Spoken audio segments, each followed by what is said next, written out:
Sunday afternoon, and we're in trying to get a little head start on the upcoming week, or to be honest, to finish up from last week, I guess. We had Friday I was by myself, so we were in getting a few bits and pieces out the door. A few customer pickups, one for a skid steer bucket that we should have some pictures of, a local customer for a bucket and a set of forks.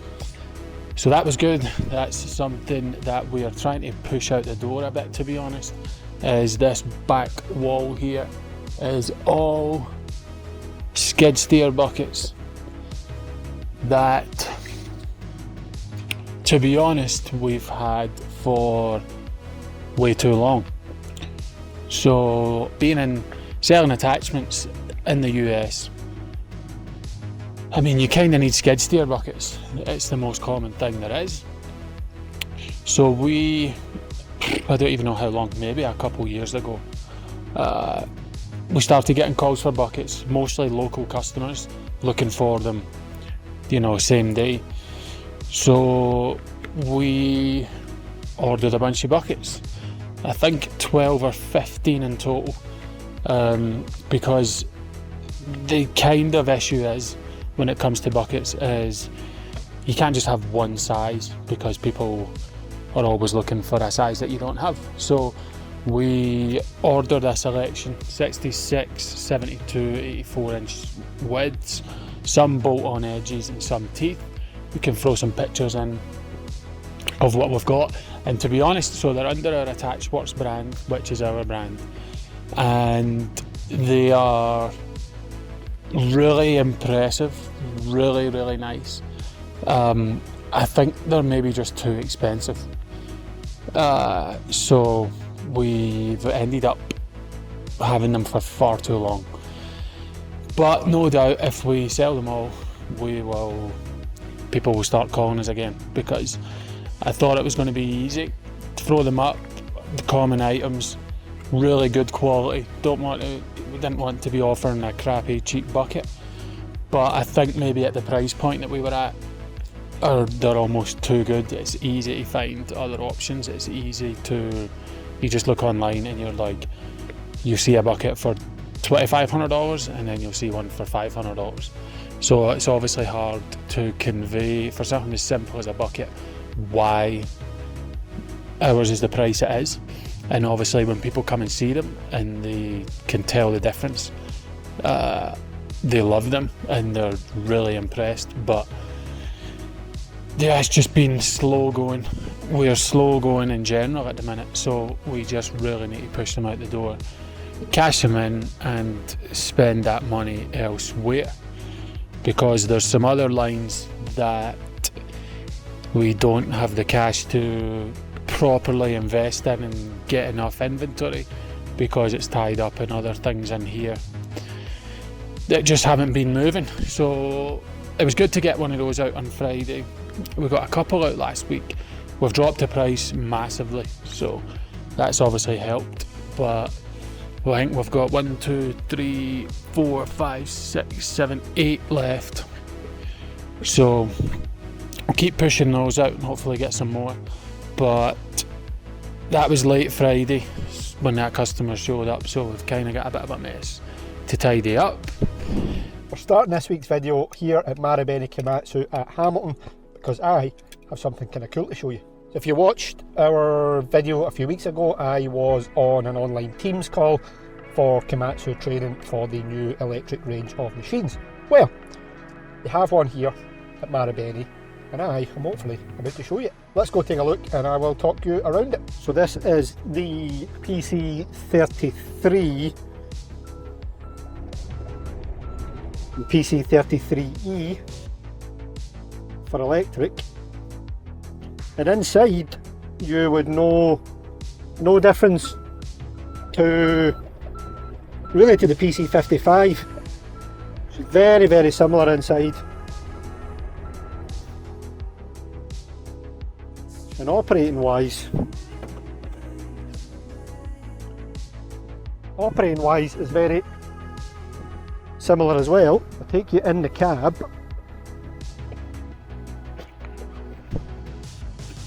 I'll turn it off here a second. Let's get ignition. Fire that up. Screen boots up. There's a reverse or a rear view camera, sorry, on this one. Fire on. You probably can't even hear that fire up. Dead man lever down. And it operates the exact same as any other Komatsu you've been in, or any other mini excavator you've been in for that matter.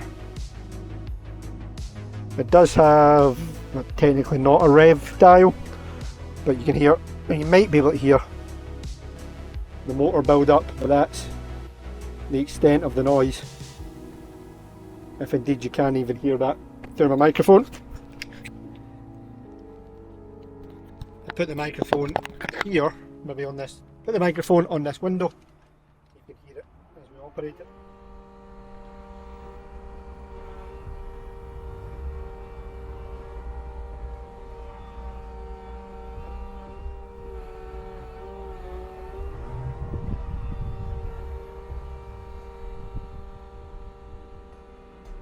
But very, very similar, and by very similar I mean exactly the same cab as you would see on a PC55.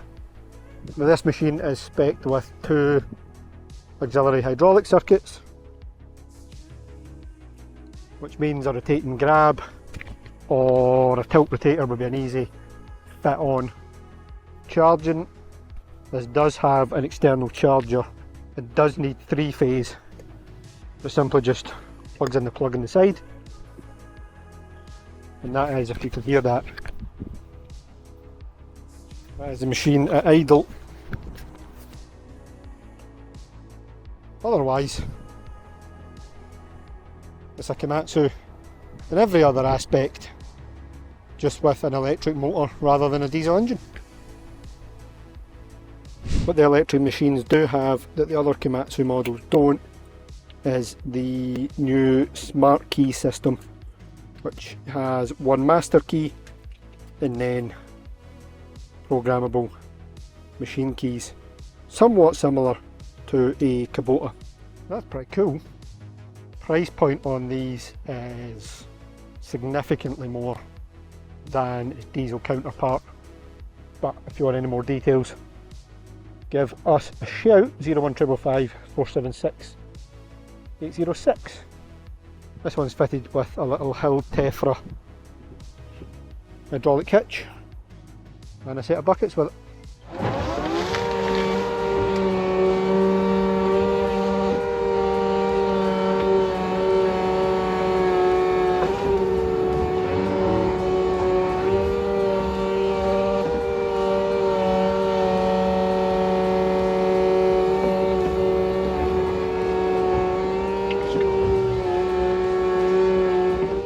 So his bucket came out of this slot here, so that'll free up a couple more pallet spaces for us. And then this guy here is a whole other story. Let me show you. We bought this little crown here 2 years ago. This is the forklift we've been using for the last 2 years, and it's been an unbelievable find. I found this on Marketplace a couple years ago when we were moving into this building and we needed to get our own truck for I think less than $5 grand, $4,500, and it's electric. It's a little stand-on, which is honestly ideal. At first I was kind of like, it's really small, but for the sort of limited space that we've got,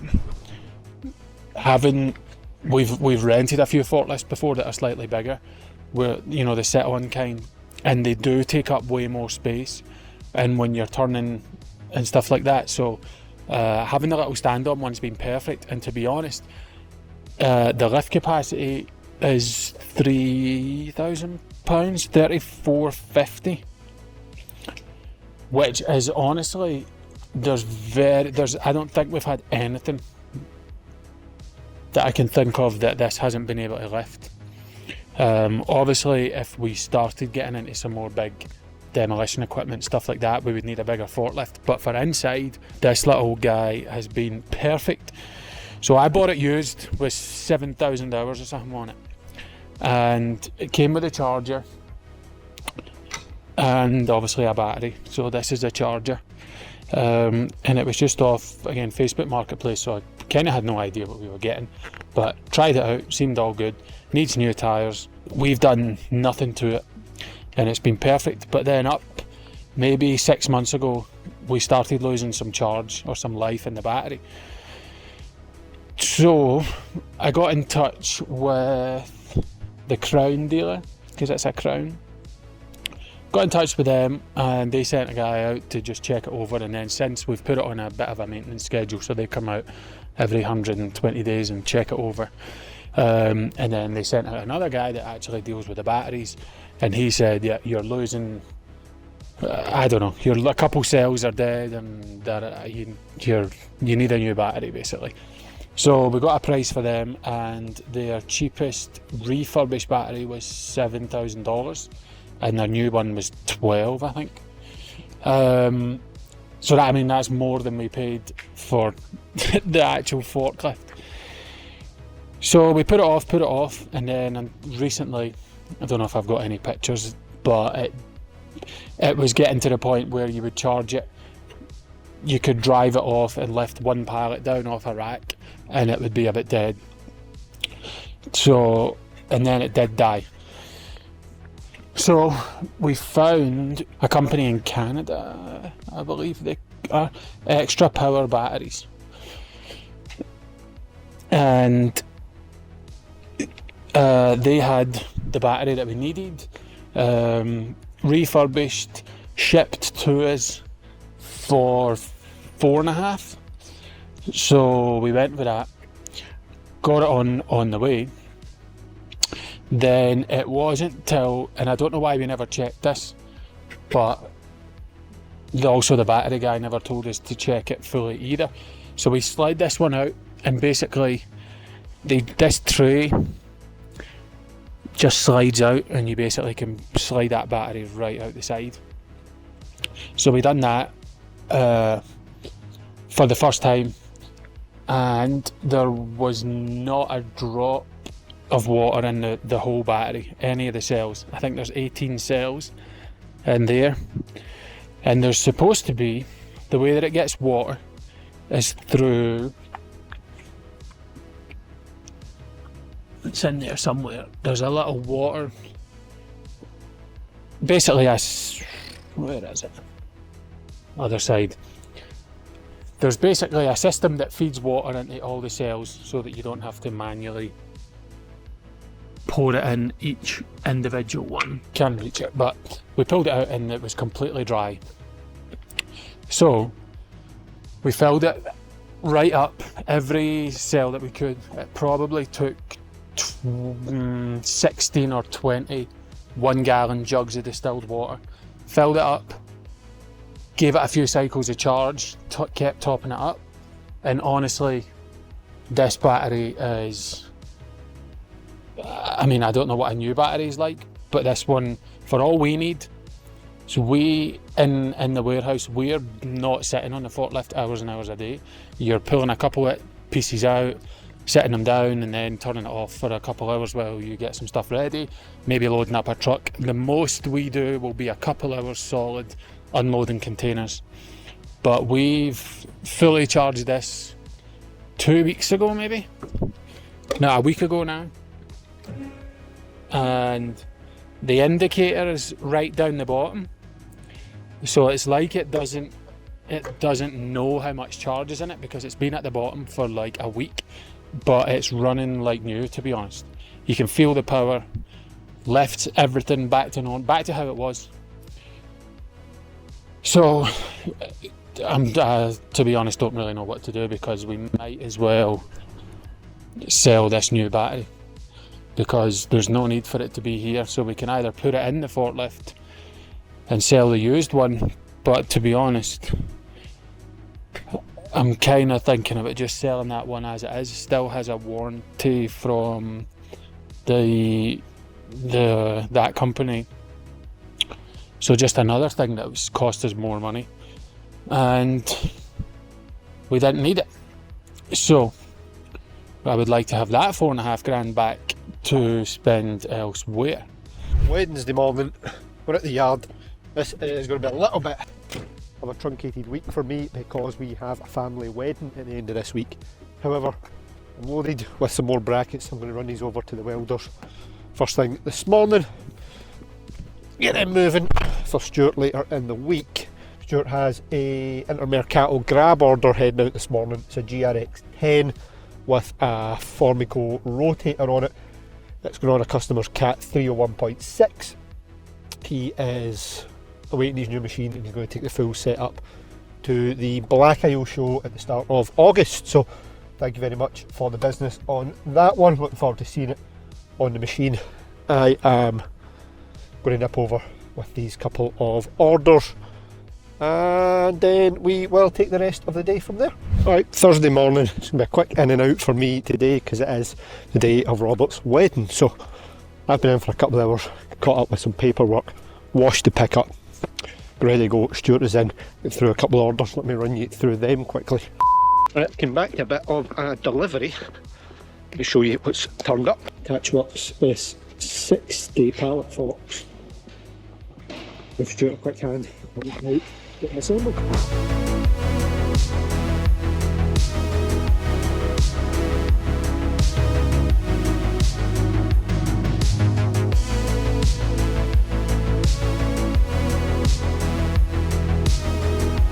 What a day for a wedding. Let's go.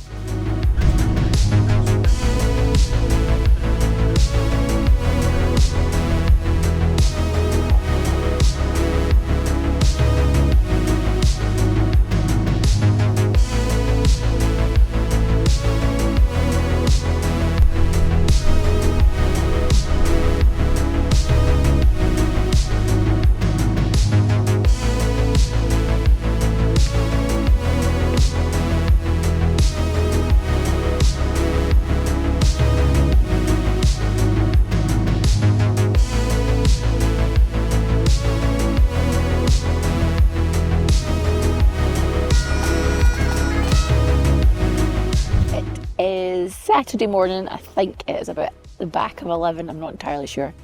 The last time you seen one of us was probably Thursday, I think William said, driving to Boturich Castle for my brother Robert and his new wife to be's Fiona wedding. So we had an absolutely brilliant day on Thursday, celebrating their marriage. It was a fabulous day, beautiful venue, yeah, just absolutely brilliant day, lovely place, and yeah, I now have a new sister-in-law, so it's been a good couple of days, and then tonight we are off to the happily ever after party for them tonight at their house. So we're going to get the gazebo put into the pickup because they're borrowing our gazebo. And William is in the office doing some invoicing to try and get caught up because yesterday, I'm still tired as well, look like a half shut knife. So still, what else to do? I can't really remember. Brain's not working, to be perfectly honest. Yeah, we'll catch you up soon. Right, Monday the 27th of July, shaping up already to be a big week here. Stuart and I started this morning with the disassembly of a Knox tilt rotator. Laura's here. It's the 28th, it's not the 27th. Did I say the 27th? Yeah, I can hear you through these. 28th of the 7th. Monday the 28th. As I say, it is due to be a big one here. Stuart and I started the disassembly and reseal job on a Knox tilt rotator this morning. It's an older TR10. I'll show you around that in a bit. We are also expecting a container delivery today, so that'll let us get a few orders out as well. So all in all, likely to be a busy week. Stuart's off at the tail end of it, so let's go on with as much as we can do at the moment. There's also a bit of an issue with, I'm pointing to there but I don't think you can actually see it. A customer dropped off that KX30 last week, and there might be an issue with fitting. It's in for a Knox fitting that right now is shaping up as if it's not happening, so I'll tell you more on that in a bit, but let's get on with the day. Hopefully this container is here shortly, we'll get it unloaded and then I'll catch up with you in a bit. What up there now? Can we get the doors? What up there now?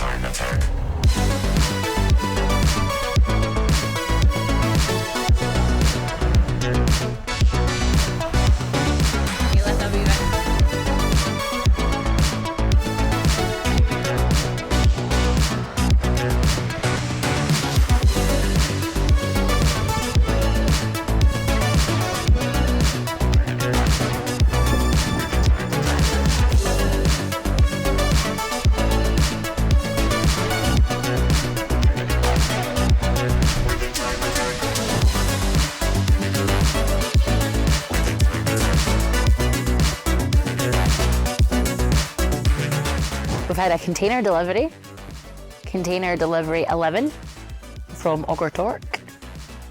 12 weeks at sea? No, 12 weeks order, okay. It's here. Do you want to look? I don't actually know what's all in it. We've got stump planers, drive units from extra 1,500, 4,500 max. I think there was 5,500 max. 5.5 and 8s. And then a good array of auger sizes, which is really good. And then our very own compactor plates, which is quite exciting. I don't know too much about them just yet. We're going to take a look later. Yeah. A video on them, but I think that's all. Stuart said way more than he was expecting. No, this is... I thought we were getting more. It's just where we can fit in a 20. I know. I think it's because the compactor plates have obviously taken up space, but well, we knew that. Yeah, so at least we're back stocked again of other stuff, which is good. Yeah. So... I don't know if that'll pick you up. Will that pick you up? Should do. I guess Stuart will see it for it in the morning. Stuart's in for a shocker when he sees the containers come from India. Because they're not as packed as nice as Auger Torque ones. They might be packed more tighter. Oh yeah, probably on those janky poles. We'll see. But no, so container 11, as I said, from Auger Torque, so that's quite exciting. And then that was a nice new container that friends of ours has bought, so we just swapped it. So it was perfect timing. Their lorry came as ours. We just finished unloading and then they swapped them over. So aye, that's what it's today. It's done for Monday, is it? I'm definitely done because I can't. You done episode, what did you do there, 91? Oh, I'm not even finished. I'm not finished watching that because I don't know what the problem is with the internet. But it keeps... You're watching this, it'll be done. Oh, absolutely. Up here somewhere. It'll be done and you can go and watch it. But that's taken a long time. And I've taken a long time to get going today, to be perfectly honest. Right. Good to see that all in because we've been ordering a load for Cheltenham lately, so nice to see that here. So Stuart will get through it in the morning, but I think that'll do us for the day, will it? Yes. Let's go. 4 orders ready to go today. 3 auger packages and some brackets heading down to Auger Torque. In the middle of getting this stuff put away, I will show you these in a bit. I'll also let you know what's happening with this and why this is still here without anything done to it.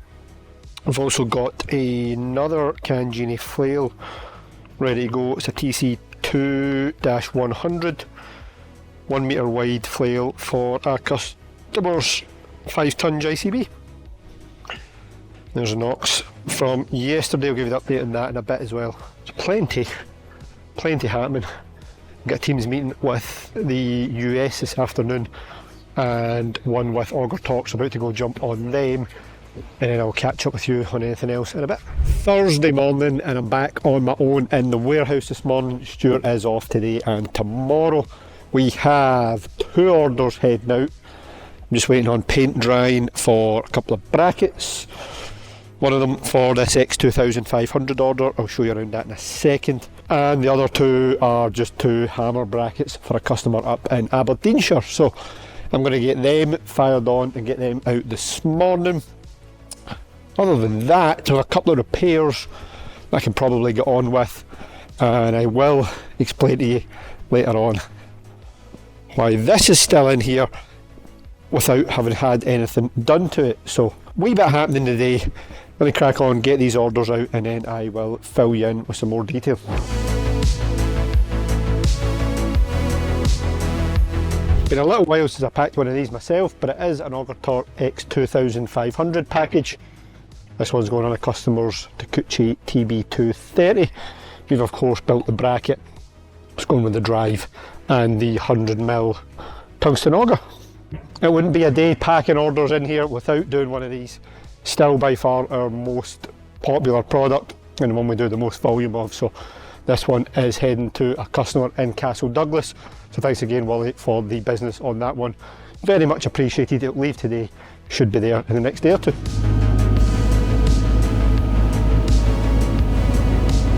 Up and over.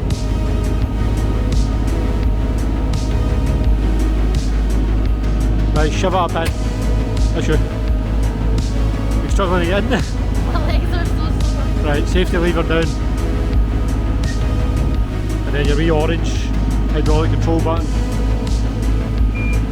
And then work the roller on the right stick, and it'll tell you what way to go.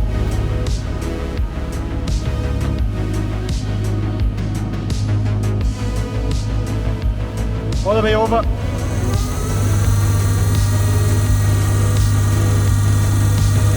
Put some reds on.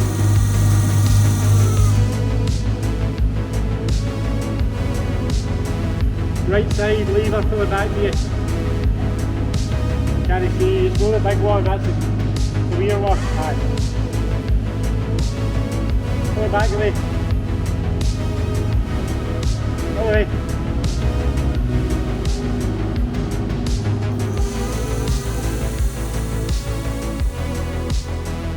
Right, it's Saturday morning, and a lovely Saturday morning, I may add.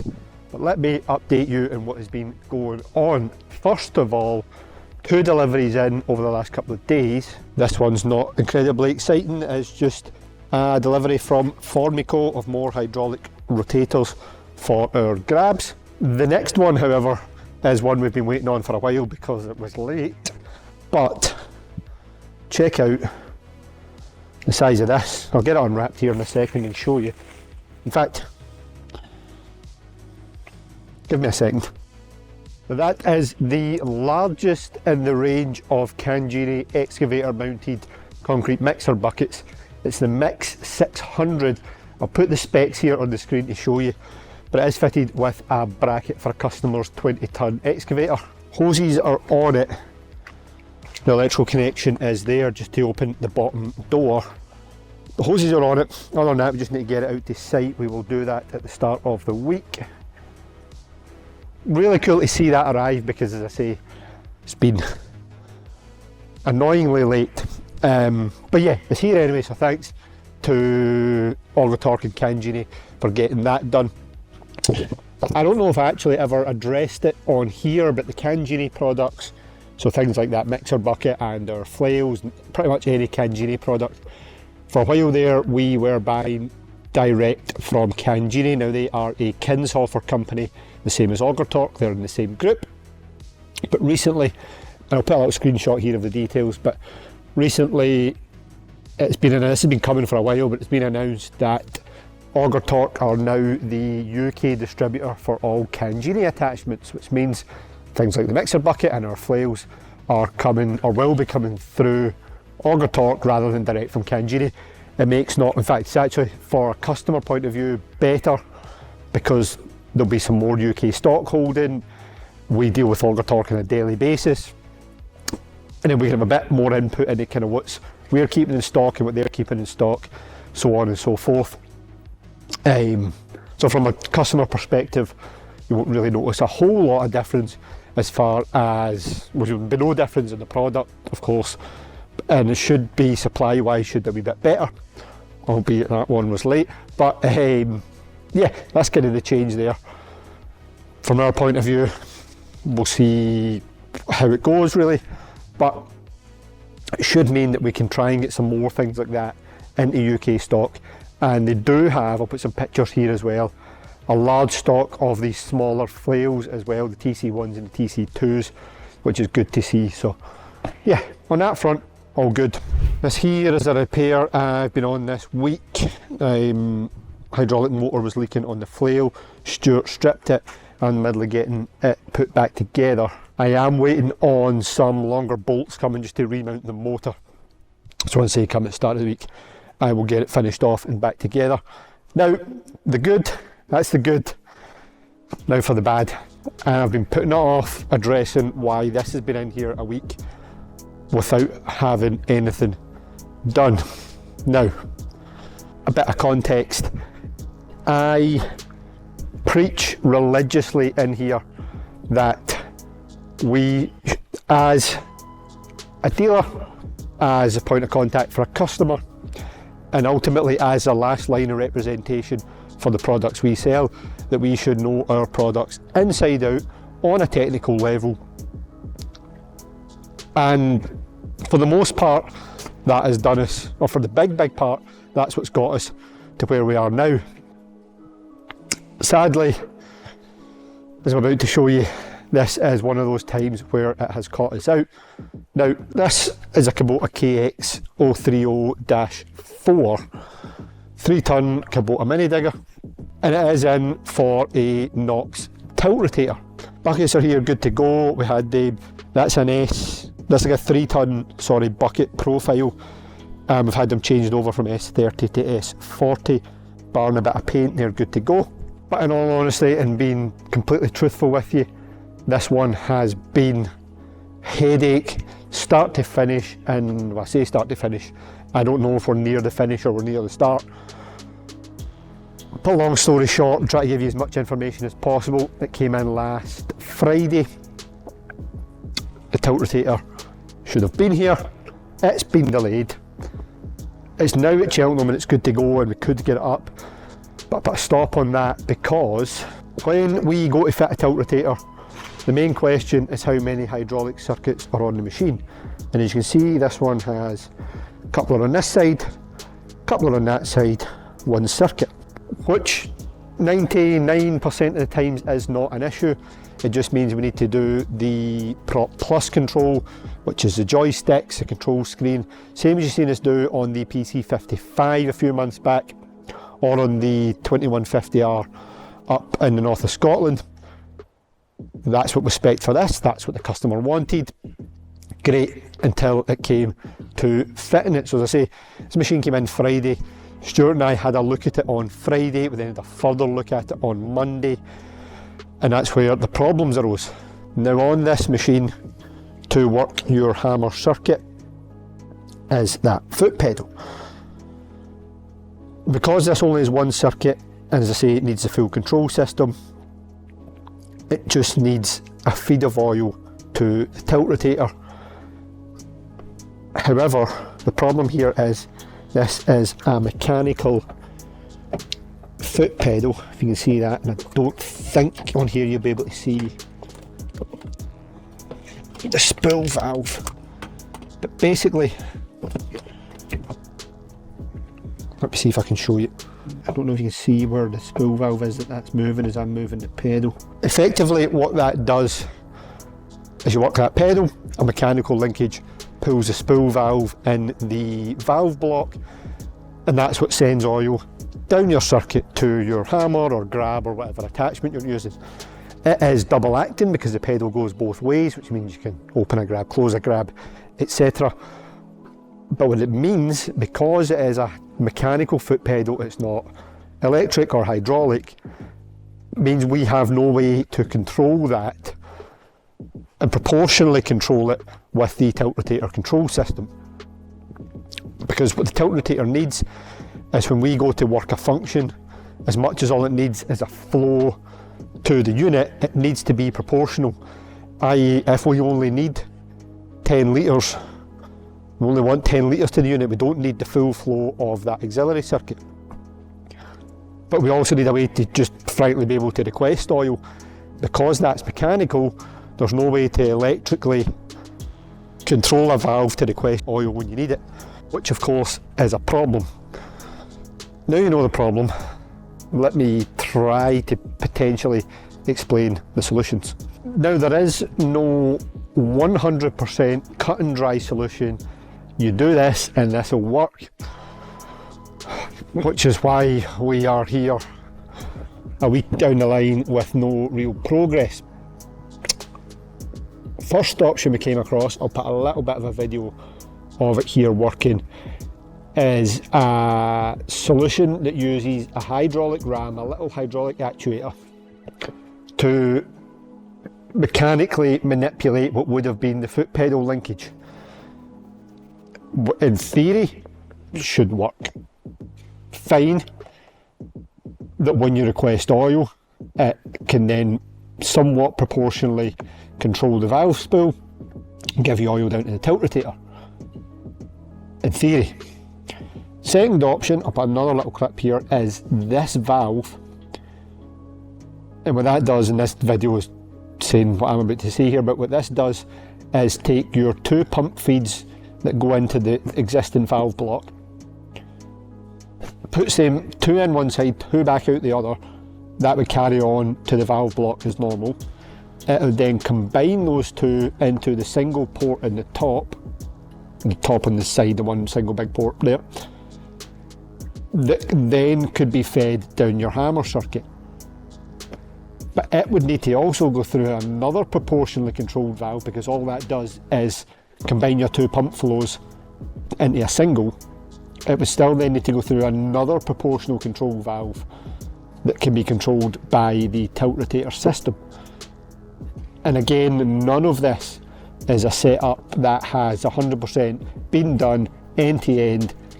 Here's a solution that actually 100% works, which, if I'm being open and honest, does not fill me with confidence enough to go and take this customer's machine apart and commit that we can actually give them back a working machine with a working tilt rotator. And ultimately, unless I can almost 100% guarantee that, I don't want to break into the customer's machine for a start. I don't want to spend 3 or 4 days of doing that and work out we can't make it work, we have to put it back to standard. The whole situation is a real frustration. I've learned a lot this week that I didn't know, sadly. You don't know what you don't know, but yeah, a real gap in our knowledge. And by phoning the load of people, so anybody I spoke to about this that happens to be watching this, thank you for any help and guidance and advice. It is all much appreciated. And by the sounds of things, we're not the first people to come across this, and we certainly won't be the last. But it's just really frustrating, because what we're doing now is letting the customer down. So, as you're up to speed with that one, I would love to stand here and say, Kinshofer helped us with this and this, and that's a story for another week. We'll get on to that, but yeah, there's where we are on that front.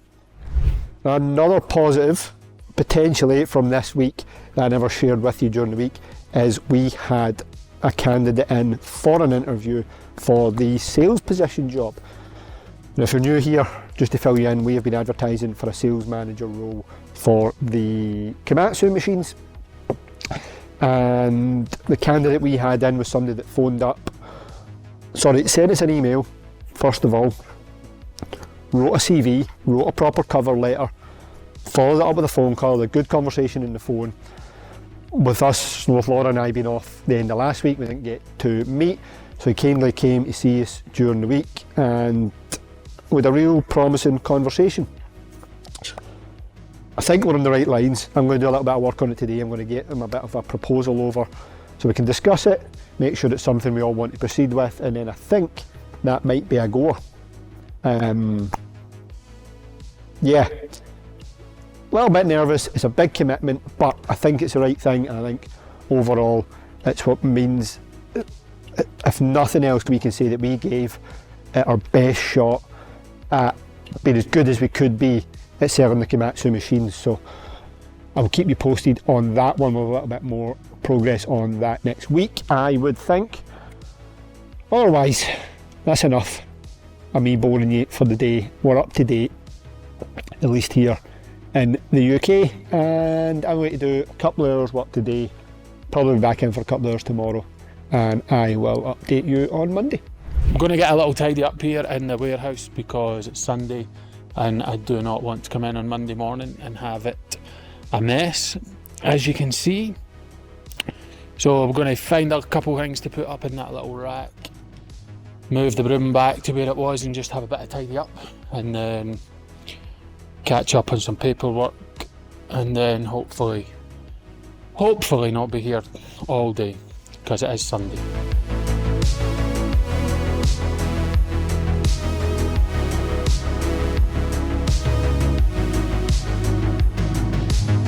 Right folks, truth be told, I am filming this a couple of weeks on because quite frankly I forgot to do it. However, it has given me time to look back over the last couple of weeks, which has been pretty cool. Plenty happening, plenty to come as well. Let us know what you thought of this new format, the first of our longer episodes covering kind of 2 weeks and more of the American business as well. So let us know what you thought of that in the comments. That's the end of another video. If you've made it all the way to here, thank you very much first and foremost. If you could like and subscribe, you'd be doing us a massive favour. And again, let us know in the comments what you thought of it or what you want to see more of in the future. However, that's us for another video. Thank you again for watching, and we'll catch you in the next one.